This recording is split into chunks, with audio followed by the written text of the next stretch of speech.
Charles had been carrying the letter for 11 days. It sat in the brown leather folder on his desk. He had written it. He had rewritten it 4 times. The last version was 3 sentences. He still thought it was too many. But he did not write a 5th. He simply waited for the right moment, and understood there was no right moment, only the one you chose. He found Tobenna on a Saturday morning.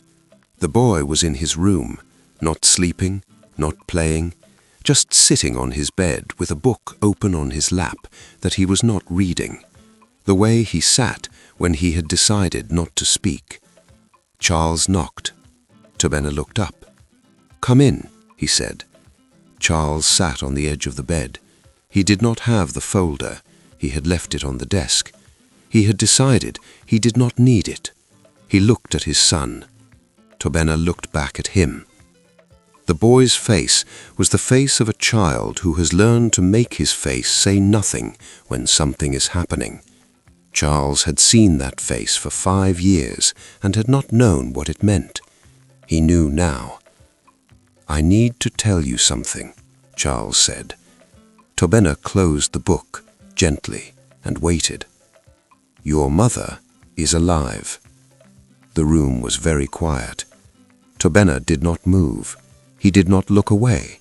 He did not ask where. He did not ask why. He simply sat with the book still open on his lap, looking at his father. His expression did not collapse. It did not perform surprise. It just held. The specific holding of a child who has been holding something for a very long time. "She wants to see you," Charles said. Tobenna was quiet for a moment. Then he said, "I know." Charles looked at him. "You know?" Tobenna looked down at the book, then back up at his father. "I found the photograph a long time ago. I wrote to her." Charles was very still. "You wrote to her?" Tobenna nodded. "Once. I wrote 1 letter. I sent it to the address on the back of the photograph.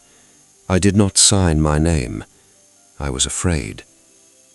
Charles looked at his son, at the 12-year-old sitting in front of him, carrying something Charles had only just discovered. "Did she write back?" Tobenna looked at the book again. Then he reached under the pillow and removed a single folded piece of paper, plain white, folded once. He held it out to his father. Charles took it, unfolded it. The handwriting was small and precise, the handwriting of a woman who had learned to say the most important things in the fewest possible words. It said, "I know who you are. I have always known who you are. When you are ready, I will be here. Your mother." Charles read it twice, then set it down on the bed. He looked at his son. "How long have you had this?" Tobenna thought for a moment. 2 years, he said. 2 years. Charles sat with that. 2 years of this letter under a pillow. 2 years of a 12-year-old managing the distance between himself and his mother alone, because the adults in his life had given him no other option. He looked at his son. "I am sorry," he said. Tobenna looked at him. It was the same look Margaret had given him across the desk in Port Harcourt, the same specific quality of someone receiving an apology and deciding what to do with it. He is 12 years old, Charles thought, and he already knows how to do this. "Are you going to take me to see her?" Tobenna asked. "Yes," Charles said. "When?" Charles looked at his son. "When do you want to go?" Tobenna looked at the letter in his father's hand, then at the window, then at his father. "Now," he said. They did not go that day. Charles almost changed his mind, not about going, about whether he had waited too long. There were things to arrange, a flight to book, a call to make. Charles called Margaret that evening. She answered on the second ring. He said, "He already knew. He wrote to you 2 years ago." The line was quiet for a moment. "I know," Margaret said. "You knew he wrote." "I knew." "Why didn't you—" "Because it had to come from him," Margaret said, "not from me. If I had told you, you would have come to me for the wrong reasons. He needed to be the one to decide." Charles sat in the quiet of his study for a long time after that. He thought about a 12-year-old sitting on a bed, managing a secret for 2 years. He thought about a woman in Port Harcourt receiving a letter from a child who did not sign his name and knowing exactly who it was from. He thought about the specific patience of 2 people who had been waiting for the same thing from opposite ends of the same silence. And then he thought about himself, the man in the middle, who had been the last to understand what everyone around him already knew. The morning of the flight, Tobenna was ready before his father.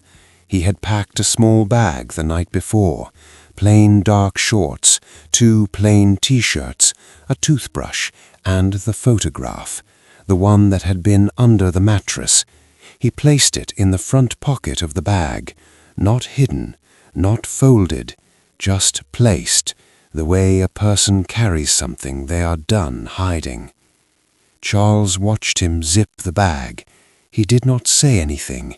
There was nothing that needed to be said. They ate breakfast quietly.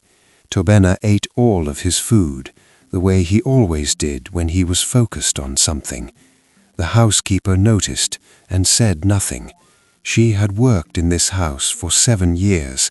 She understood that some mornings required silence. They drove to the airport, checked in, found their seats.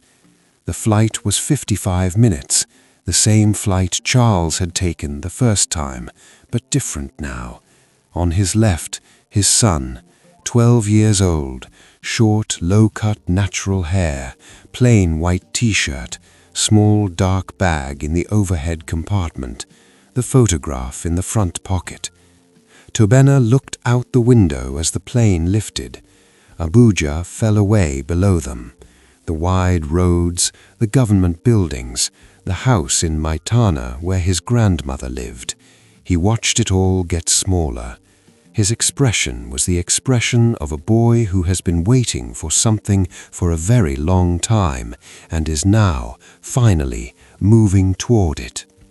Charles watched his son watch the city disappear. He did not say anything. He simply sat with the specific humility of a man who arrived at the truth last and was grateful he arrived at all. The flight was 55 minutes.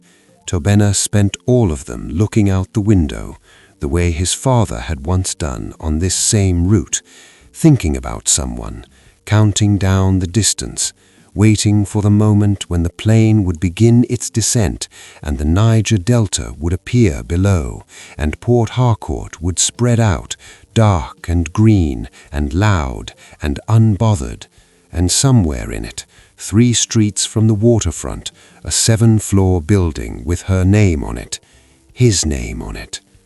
The flight began its descent. Tobenna pressed his hand flat against the window. The Niger Delta spread below, dark water threading through the green of the delta, the industrial cranes, the port, the city, the waterfront. He could not see the building yet, but he knew it was there. He had known for 2 years. He pressed his hand against the glass and looked down at the city he was finally allowed to enter. End of Part 5. Continues in Part 6, The Building.